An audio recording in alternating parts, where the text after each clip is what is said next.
Bonjour! Little bit of a different setting today. I am currently recording from my small apartment in Geneva. So apologies for the audio, if it echoes a little. I'm sitting in a different spot. All YouTubers know the pain, but like this is how we're figuring out.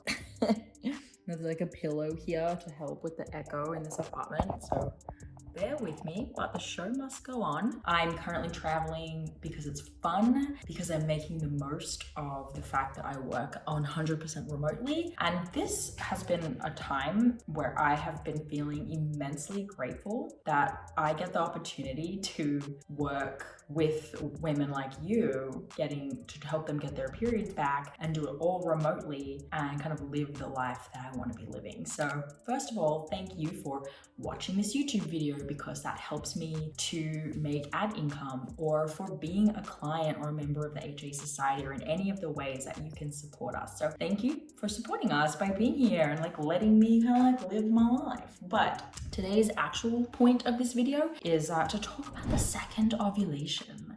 So I've done videos in the past talking about the second and third period and the challenges that come with that. And I've been clear in the past in saying like, look, the following periods, they should come. And if they don't, it's likely the case that you have reverted to some old habits. But look, I want to revisit this and add some more information and reassure you that just because your second period doesn't come on day 14, right? Which is like classic textbook, hey, day 14 is average woman. Because the reality is the average woman actually cycles more like in the day 20s.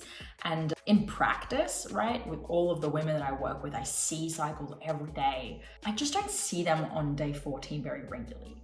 So I want to give you some of the facts and reassure you that if you're waiting for your second or third period and you're wondering what to expect, give you some reassurance that there's actually quite a bit of a range of normal and that you shouldn't worry. As long as you're continuing to eat, continuing to look after yourself, not really changing a lot of what you've been doing to get your first period, then the second and third will probably be on its way. So I'm going to reference a blog post done by Nicola Rinaldi, who wrote No Period Now What. She did a survey, and so this is just one survey, but it does kind of reflect what I see in practice. So I'll share the details. Here's my trusty laptop. So 23% of the women who had recovered their period ovulated before cycle day 14 in their next cycle. Then 30% of the women had ovulated before cycle day 21 of their next period. 4 women, so 7% of the women ovulated before cycle day 28, and another 5, so 9% ovulated by cycle day 35, so that's 70%. 18% ovulated by cycle day 60 and 11% by cycle day 90. And then there was this one woman who wasn't until cycle day 130. So alone, those are just a bunch of stats, and they do help you to feel a little bit more normal if you're landing within that range, right? Especially obviously the majority. So this is really well and good and helpful to know. But what I want to express is, on their own, this bunch of stats is really helpful for you to see where you land and if you're in the range of normal. And the range of normal is actually kind of big. And I'm sharing these stats because I do also see this in practice. I see a lot of women's charts, a lot of women ovulating, and it does range anywhere from like day 14 to day 25. And I consider those normal because as we keep going, we see those parameters either stay consistent or improve. It's those women who are falling out of that range, right? Like longer than cycle day 25, and I'd probably say cycle day 30. If their next one, they don't ovulate till cycle day 30, that's okay. We're gonna still be consistent and wait and see what happens the next cycle. If the third and fourth cycle look exactly the same, then I'm going to interview you. What did you change? What's looking different? Because what this tells us is that everyone is different, and there's a certain level of getting used to things, rebuilding resistance, rebuilding allostasis that the body needs. There's a certain amount of that the body needs to get back on track. And so we're going to be patient. We're not going to look at every little one-off event and think, oh my gosh, what's wrong? We're going to look for patterns. Is it helpful if you didn't ovulate till cycle day 25 to go through the checklist of everything I'm doing? Yes, it is. I have a planner called the Period Recovery Game Planner, which is really helpful for you to always have on hand, that basically takes you through the checklist of all the things that could potentially get in the way of your cycle. And you can go through it and see, do these apply to me? And it helps you sort of look objectively at your lifestyle, behaviors, nutrition, and see, am I on track or am I not? And you can check in with that. But otherwise, if you feel like you're doing everything that you did to get your first period, you didn't change anything, and you still didn't ovulate to cycle day 30, do not stress until it's happening for multiple cycles in a row, right? Give your body space, be patient. Now, if it is happening for multiple cycles in a row, it's not super normal, okay? And unless you have a different condition now, like PCOS or something, which is unlikely, but go get it checked out. Go through that list I mentioned. Get the recovery game planner, or just like check in on what are the things that I was doing when I recovered my first period that I've backed off on now. Have I started exercising more? Have I started eating less? Am I feeling more stressed? Because that is the type of thing that delays ovulation.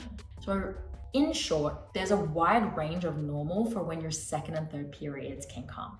And anywhere between 14 to 30 days is within a level or within the range of do not panic. You are doing fine. Anything from the range of like 25 to 30, it's good to just check in. Make sure, double check you haven't snuck into any of those past behaviors. Otherwise, stay calm, see what happens next month. If period 3, 4, 5 are all still having ovulations that are like cycle day 30 or longer, check in on that. And then if your second cycle was like 60 days, 45 to 100 days, something like that, I think that there's still some things that possibly your body's asking for. And it's not necessarily that you are doing behaviors that aren't serving you, right? It's possible that you're just not quite balancing your blood sugar enough, that there's a lot going on your plate, that you're super busy, and maybe you think you need to handle all of those things, but you actually can't handle all of those things.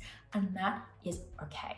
We just need to see it and face it. So I hope that this is helpful. I hope that you feel encouraged, or at least like you have some guidance if this is something that you're wondering. And if there's any way that I can help you, if you would like to work with us to optimize your cycle, we're down. We don't only work with women with HA, we work with women who are, still trying to get their cycles in check, still trying to get pregnant, things like that. More than honored to help you with that. Or download the Period Recovery Game Planner.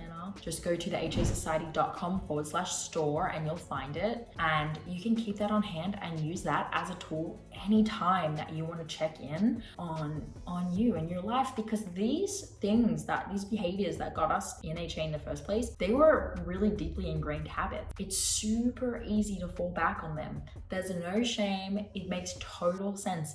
In fact, if you are someone who's able to recover and then never ever accidentally slip back into old habits or old coping mechanisms, you're amazing. That's incredible. And if you did, like I do, you just need something or someone to help you check in on it. And it's a lifelong process, and that's totally fine and totally normal. So again, I hope this was helpful. Thank you so much. Please subscribe to this channel if you're watching on YouTube. Please subscribe to the podcast if you're listening on the podcast. And we cannot wait to see you guys next week. Bye for now.